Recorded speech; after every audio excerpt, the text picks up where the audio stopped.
আমার বাসার ছাদ থেকে হচ্ছে আত্মহত্যা করে। মন মারা গিয়েছে, হয়তো তার পারিবারিক কোনো কারণ হতে পারে। দর্শক, স্বাগত জানাচ্ছি একাত্তর টেলিভিশনের বিশেষ আয়োজন রিপোর্টার্স ডিটেলসে। সাথে আছি আমি ভাস্কর ভাদুরী।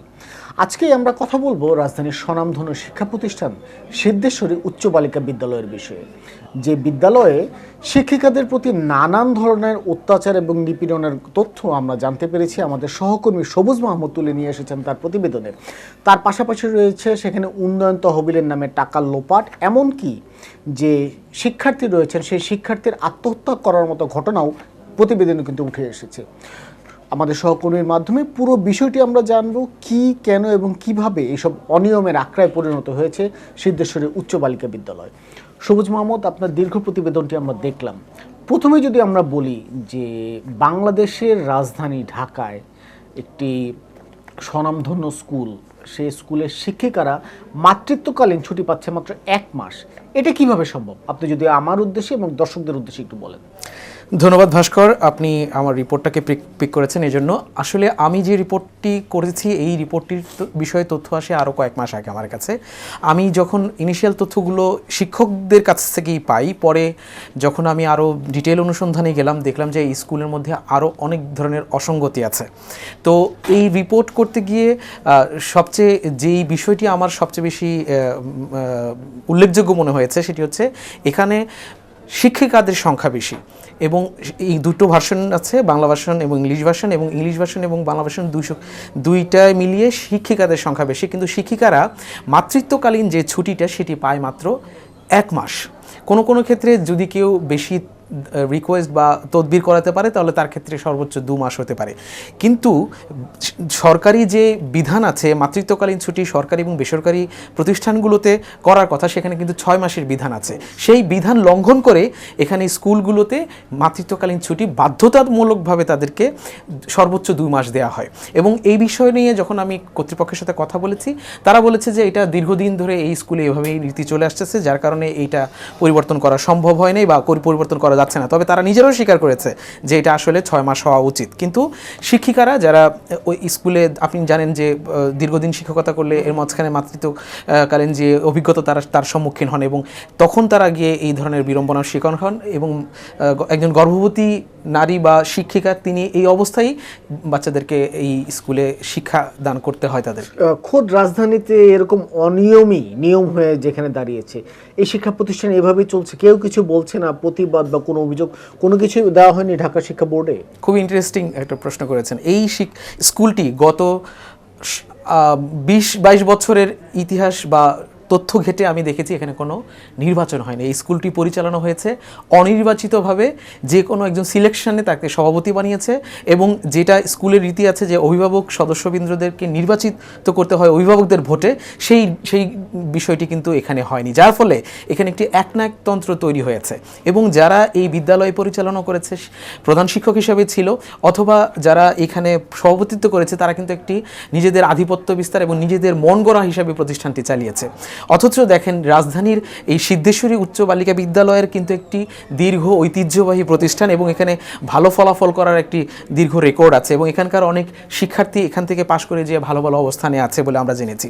কিন্তু এই প্রতিষ্ঠান ঘিরে যে এত ঘটনা আছে সেটা অনেকে সামনে আনতে পারেনি এবং আনেওনি।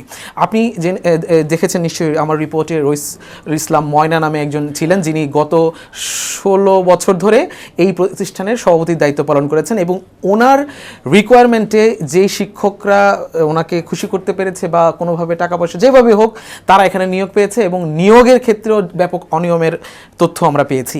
সেক্ষেত্রে দেখা গেছে যে সনদ জাল, যে সনদে তার যে রেজাল্ট তার চেয়ে বেশি রেজাল্ট দেখিয়ে এই স্কুলে নিয়োগ পেয়েছে, এমন তথ্য আমাদের কাছে এসেছে। সবুজ, আপনার রিপোর্টের প্রথম অংশে আমি লক্ষ্য করলাম যে একজন শিক্ষার্থীর আত্মহত্যার মতো ঘটনা ঘটেছে, বিষয়টি যদি একটু পুরোটা বলতেন। আপনি রিপোর্টে দেখবেন যে মেয়েটি আত্মহত্যা করেছে সেটি 9ম শ্রেণীর একজন শিক্ষার্থী, তার নাম হচ্ছে মৌ।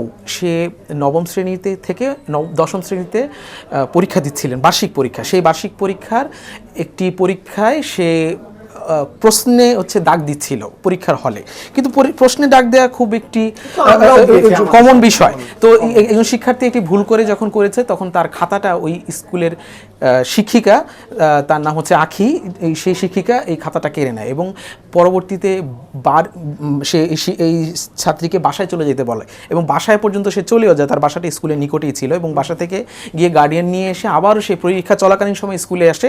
পরে যখন গার্ডিয়ানরা অনুরোধ করে সেই শিক্ষার্থীর খাতাটা দেয়া হয় এবং 20 মিনিট ছিল বাকি, সেই 20 মিনিটে সে পুরো পরীক্ষাটা দেয় এবং পরবর্তীতে দেখা যায় রেজাল্টের সময় সেই বিষয়টিতেই সে ফেল করার পরে তাকে 10ম শ্রেণীতে উত্তীর্ণ করা হয় না। কিন্তু এটাতে সে হতাশ হয়ে যায় এবং তার মতো 21 থেকে 23 জন শিক্ষার্থী ওই সময়ে অকৃতকার্য হয়, যার কারণে তারা নবম শ্রেণী থেকে 10ম শ্রেণীতে উত্তীর্ণ হতে পারেনি। কিন্তু তাদের যে স্কুলের গ্রুপ আছে, মেসেঞ্জার গ্রুপ বা ফেসবুক গ্রুপ, সেই গ্রুপে একটি বিষয় আলোচিত হয় যে স্কুলের প্রধান শিক্ষকের ভাতিজা, সে হচ্ছে যে নিকট আত্মীয়, সে হচ্ছে পরীক্ষায় এরকম 2-3 বিষয়ে ফেল করেছে, তবুও তাকে উত্তীর্ণ করা হয়েছে। এই বিষয়টি যখন স্কুলে ছড়িয়ে পড়ে এবং সে যখন সেটি জানতে পারে, তখন সে আরও বেশি হতাশায় ভোগে যে স্কুলের শিক্ষক বলে তার একজন আত্মীয় সে উঠে গেল, উত্তীর্ণ হয়ে গেল, তাকে উত্তীর্ণ করা হলো না। সে হতাশায় ভোগে, তার বাসার ছাদ থেকে লাফ দিয়ে সে আত্মহত্যা করে এবং সে যাওয়ার আগে একটি যেখানে আত্মহত্যা করে সেই দেয়ালে লিখে গিয়েছিল যে প্রধান শিক্ষকের আত্মীয় বলে সে উত্তীর্ণ হলো, আমাকে দেওয়া হলো না, এটার জন্য বিচার করা হয়। এবং আপনি জেনে অবাক হবেন, এই যে একটি নোট লিখে গেল, সেই নোটটি লিখে যাওয়ার পরেও এই মৃত্যুটা নিয়ে কোনো মামলা করতে পারেনি তার পরিবার এবং সেটি অপমৃত্যু মামলা হিসেবে ছিল। সেই মামলাতে কোনো পরিবার আসলে আলটিমেটলি কোনো রেজাল্ট পায়নি। পরবর্তীতে যখন পট পরিবর্তন হলো 5 আগস্টের পরে, যখন স্কুলের সভাপতিও এই পদ থেকে সরে গেল, তখন কিন্তু এই পরিবার কোর্টে গিয়ে এই বিষয়ে একটি মামলা রুজু করে। থানায় করতে পারে, কোর্টে যে মামলা করেছে, থানায় এই মামলাটি নেয়নি।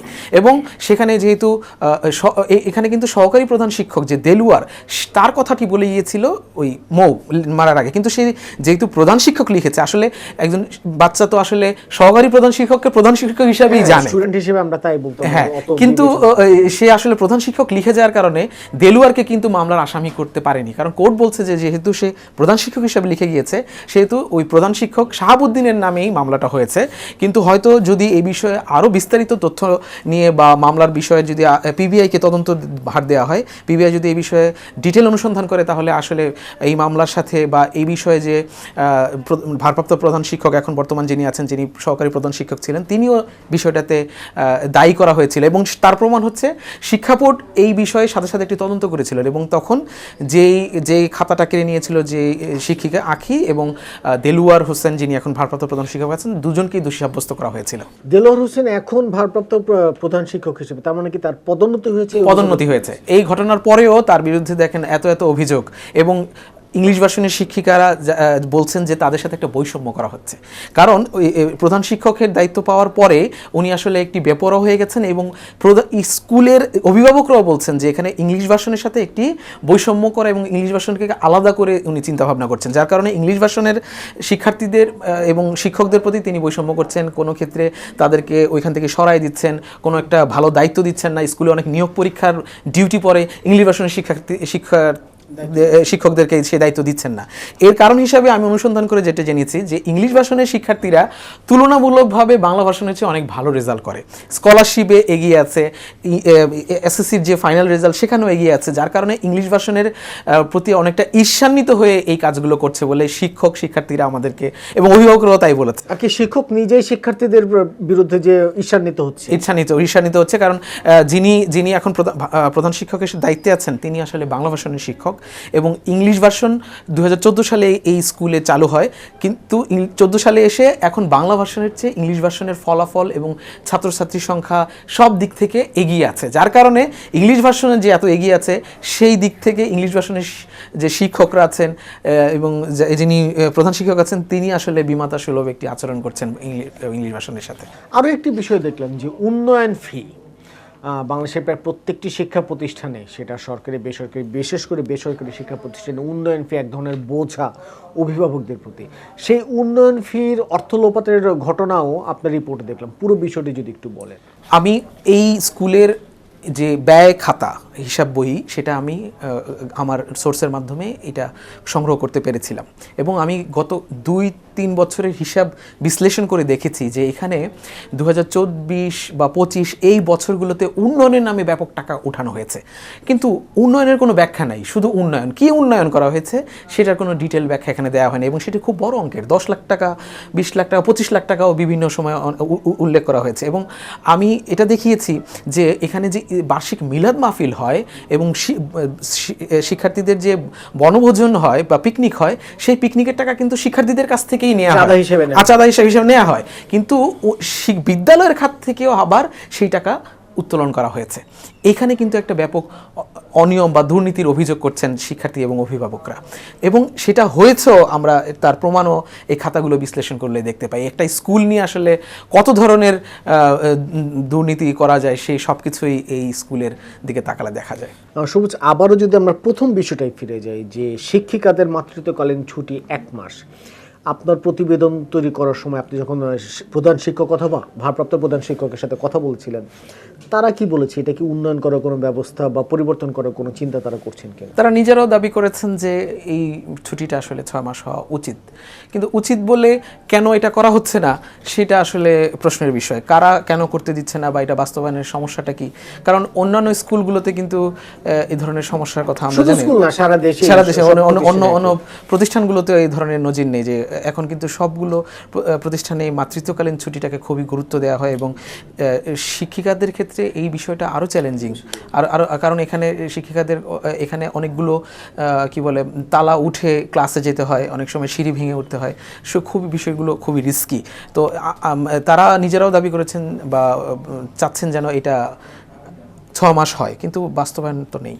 আর মৌয়ের মৃত্যুর বিষয়ে কোনো তদন্ত কমিটি অথবা অধিকতর কোনো তদন্তের বিষয়ে জানতে পেরেছেন কিনা আপনি? মামলাটা হয়েছে, আমি মামলার তদন্ত কর্মকর্তার সাথে যোগাযোগ করেছি।